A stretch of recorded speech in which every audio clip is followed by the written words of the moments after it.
Hello friends, welcome back to my channel. কেমন আছো তোমরা সবাই? আশা করি সবাই ভালো আছো।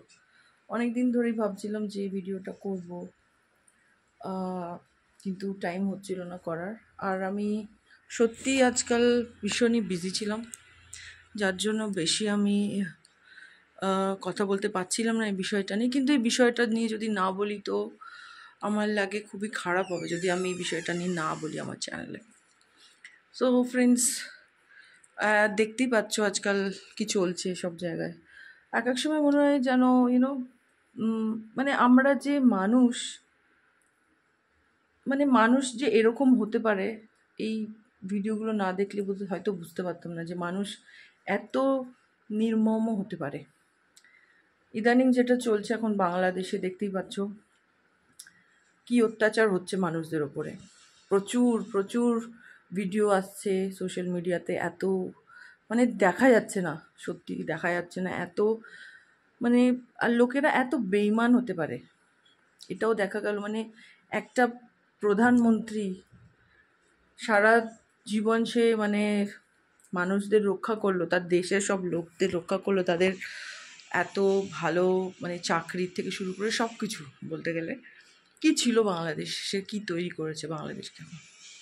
কিন্তু আজকে তার কি হাল, সে কারোর কাছে মানে আশ্রয়ের জন্য সে এদিক ওদিকে ঘুরে বেড়াচ্ছে। তার পার্সোনাল জিনিস নিয়ে পর্যন্ত ছোট ছোট ছেলেরা তার পার্সোনাল জিনিস নিয়ে মানে যা নয় তাই করছে, আর ওটা আমাদের দেখতে হচ্ছে। এই ভিডিওগুলো আমরা দেখছি, মানে প্রচণ্ড রাগ ধরছে, কিন্তু মানে কিছু করার নেই, কী করবে। আজকাল এটা বলে না কলিযুগ, তো কলিযুগে মানে রাজার হাল এখন এইরকমই হয়েছে। সে এদিক ওদিকে ঘুরে বেড়াচ্ছে, এই দেশ ও দেশ, নিজের দেশ ছেড়ে সে অন্য জায়গায় এসে আশ্রয় নিয়েছে। আর তার দেশের এই এই ইন্ডিপেন্ডেন্ট বাংলাদেশ, সত্যি মানে এটা যদি ইন্ডিপেন্ডেন্ট বাংলাদেশ হয় তাহলে আর কিছু বলার নেই।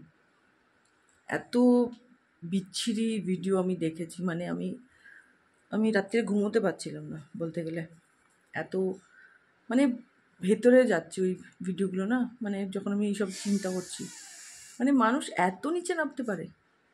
আর ওইটুকু ছেলেগুলো, ওইটুকু মানে বলতে গেলে তাদের দিদিমার বয়সী হবে, তাদের প্রধানমন্ত্রী মায়ের বয়সী, এইটুকু তো সম্মান দাও তাকে। অন্তত তার পার্সোনাল জিনিস নিয়ে তো এগুলো দেখাও না। মানে আর কত নিচে নামবে তোমরা। ব্যাস এটাই বলবো যে একটুখানি চিন্তা করে, একটু ভালোভাবে চিন্তা করো। মানে এই 21st সেঞ্চুরিতে যদি আমরা সেই আগেকার থিঙ্কিং নিয়েই থাকি তাহলে আমাদের এত গ্যাজেট হয়ে লাভটা কী হলো? এত পড়াশোনা সব স্টুডেন্টরাই করছে, তো তোমরা এত পড়াশোনা করে লাভটা কী করলে? তোমরা কী পড়াশোনা করেছো? আমার প্রশ্ন এই হচ্ছে, তোমরা কী পড়াশোনা করেছো, কী পড়েছো, আর কী শিখেছো এতদিন ধরে? এইসবই শিখেছো? লুটপাট করছে, জিনিসপত্র নিয়ে যাচ্ছে, মানে যা নয় তাই করে যাচ্ছে, মানে একদম বিচ্ছিরি বিচ্ছিরি অবস্থা। মানে এসব আর দেখা যাচ্ছে না। এগুলো প্লিজ তোমরা বন্ধ করো। তোমাদের দেশ স্বাধীন হয়ে গেছে, একটু ভালোভাবে থাকার চেষ্টা করো, এটাই বলবো।